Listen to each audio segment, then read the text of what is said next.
Welcome to the West Central Wisconsin Regional Planning Commission Economic Development video series. Each segment in this series provides information on some of the tools, strategies, and resources available to communities to assist with a variety of economic development projects or programs in West Central Wisconsin. These videos were developed and produced by the West Central Wisconsin Regional Planning Commission with funding support from the U.S. Department of Commerce Economic Development Administration.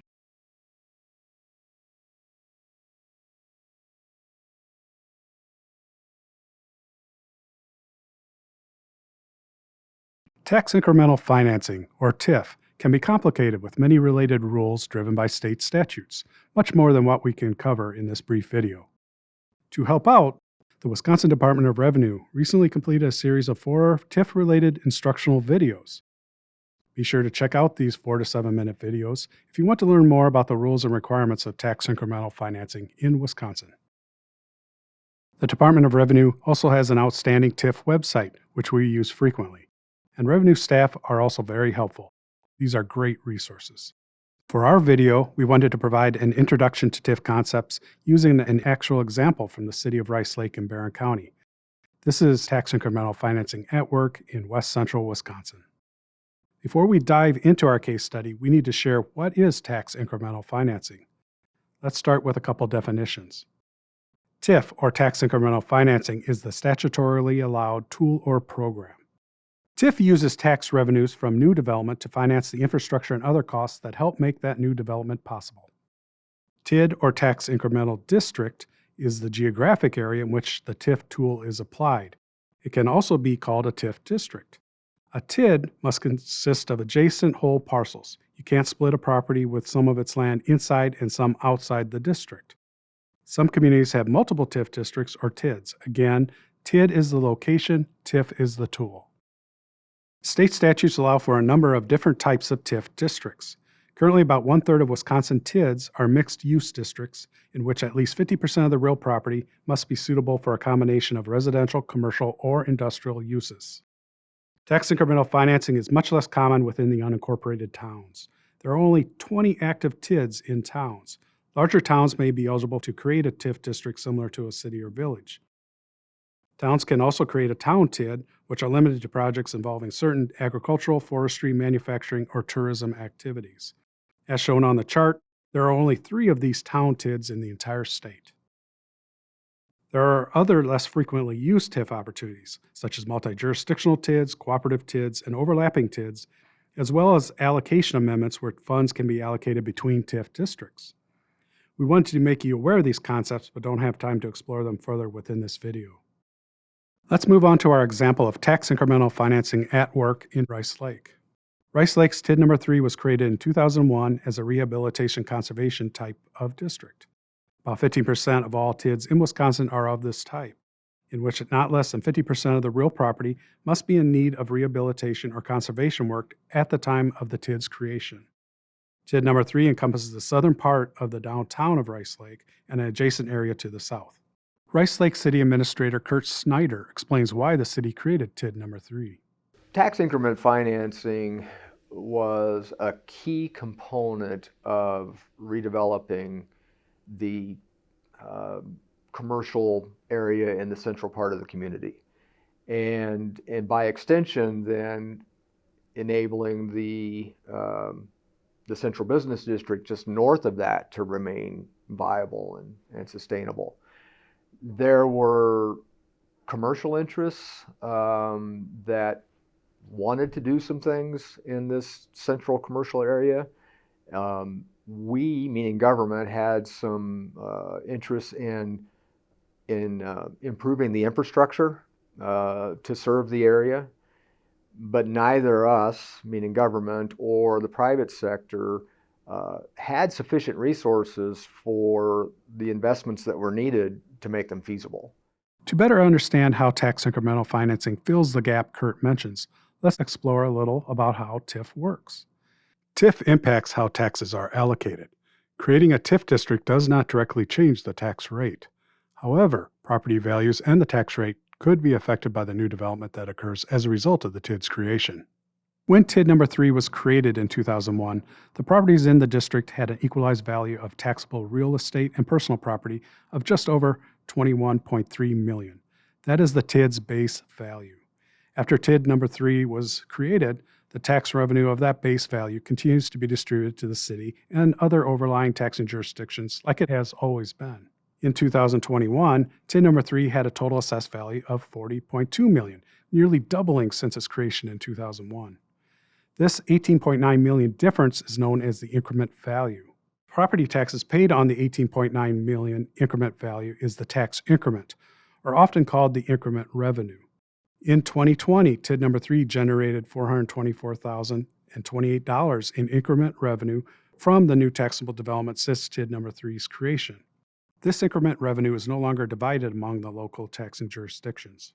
Instead, the increment revenue is only used to pay for eligible project costs during the life of TID number 3.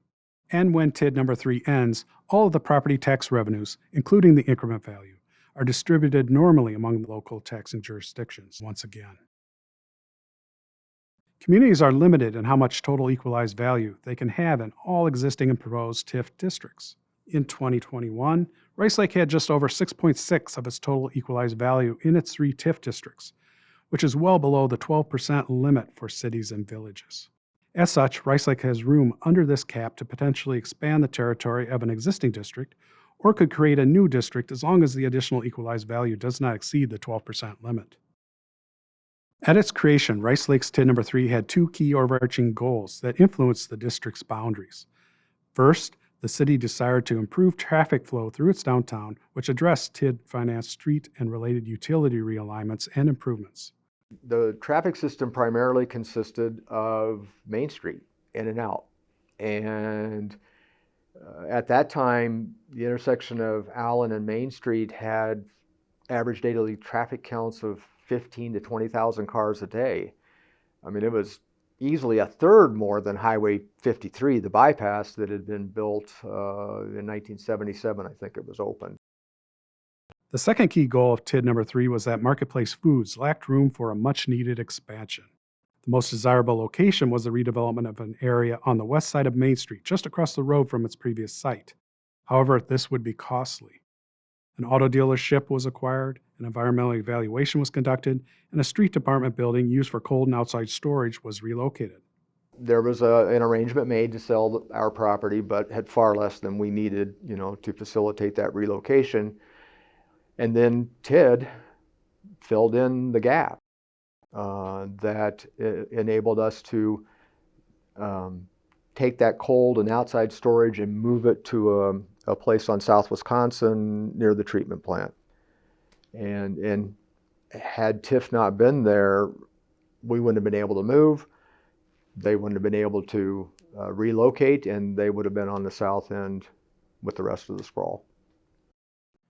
To create a TIF district, you must create and adopt a project plan.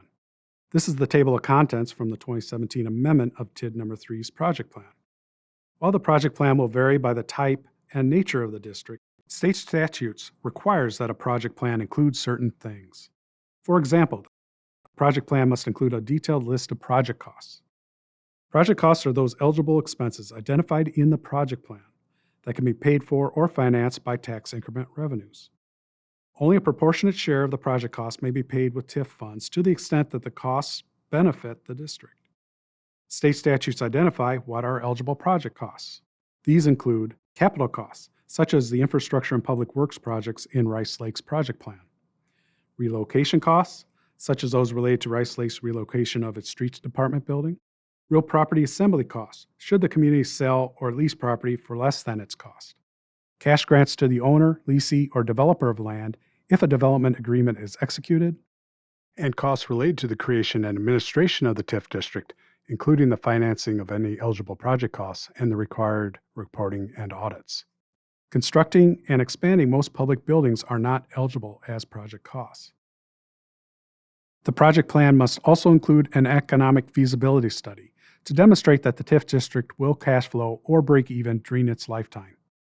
At its most basic, the feasibility study is typically a spreadsheet or pro forma showing that your revenue from the new taxable development and any other sources will be able to cover your project costs, debt financing, and any other expenses over the life of the TID. This is a bit simplified, and there are alternative approaches to laying out the feasibility study and financing such projects, including partnering with a developer to help with financing or sharing some of the risk.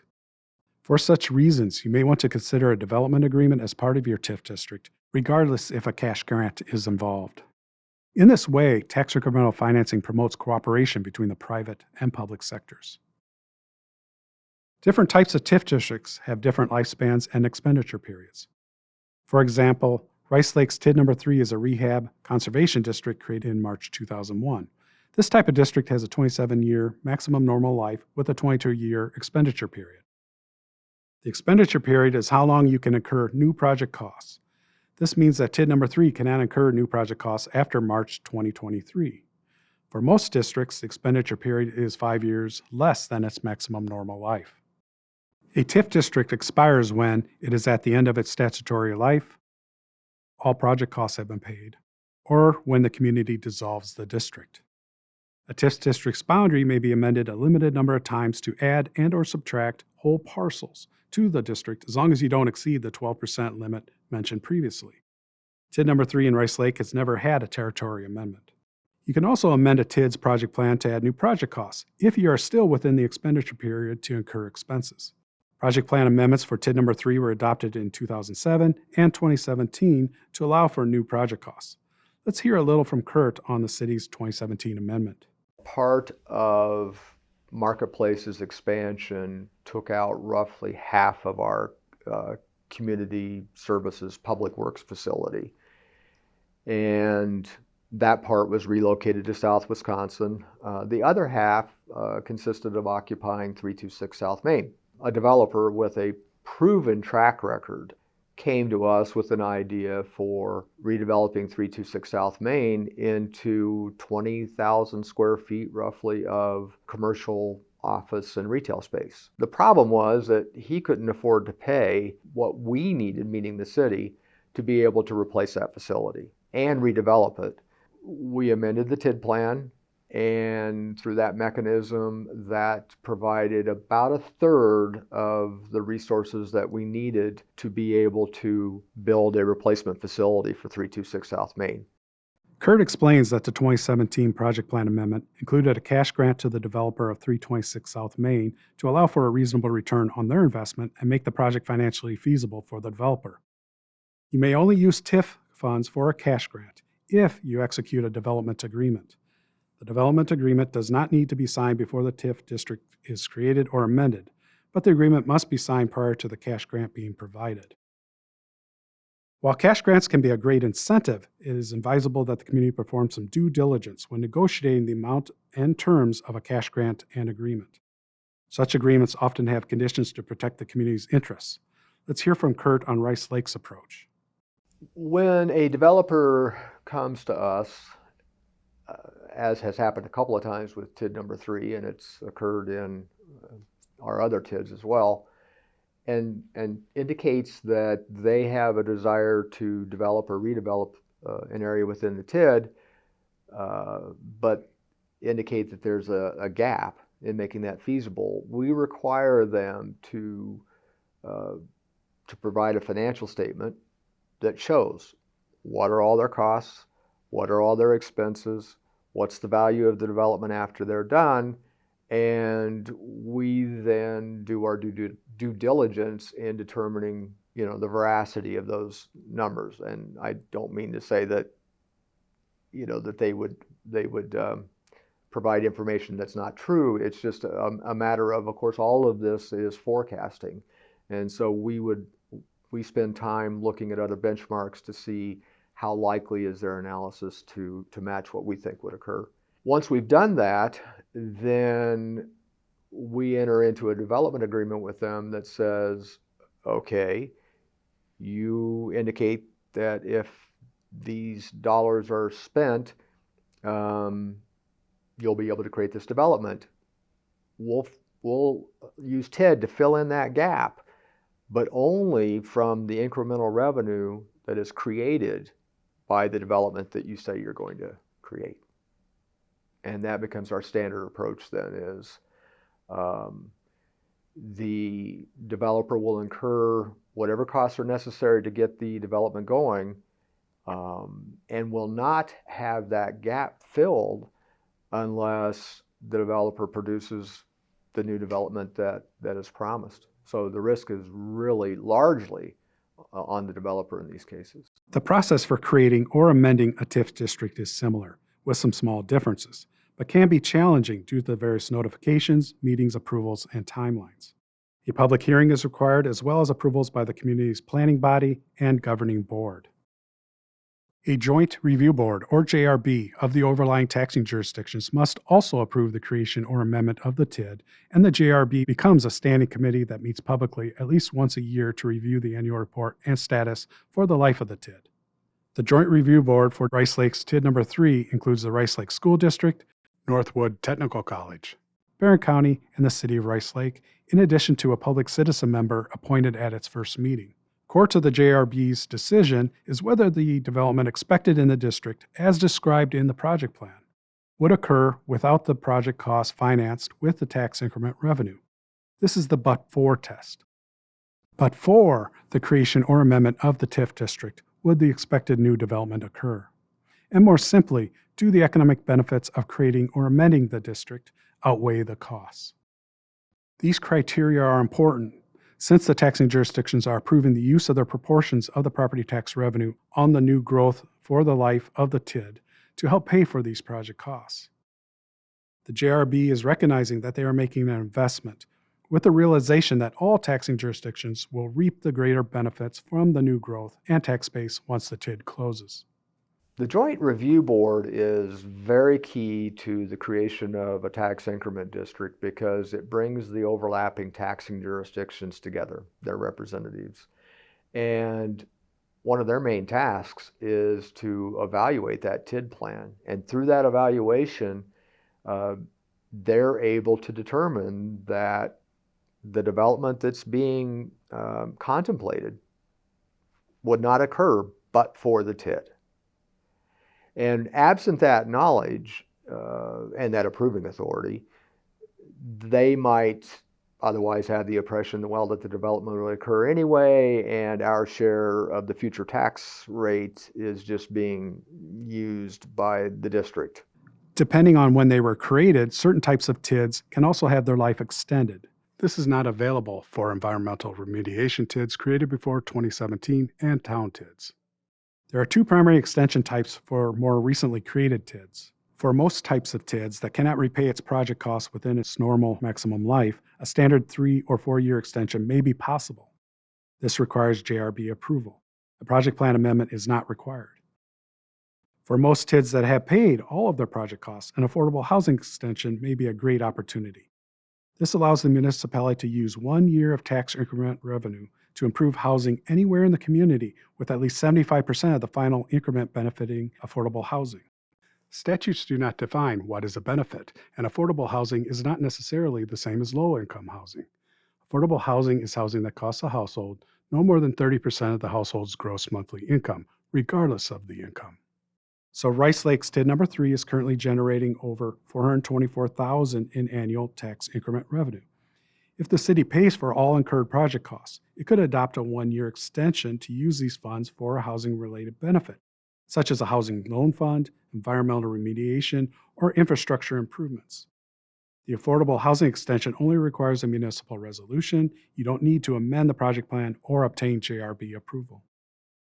If a community is considering the creation of a tax increment district, it needs to ensure that first, it's got a strong understanding of what the infrastructure needs are that must be in place for the area to develop or redevelop, and also what the private sector interests are.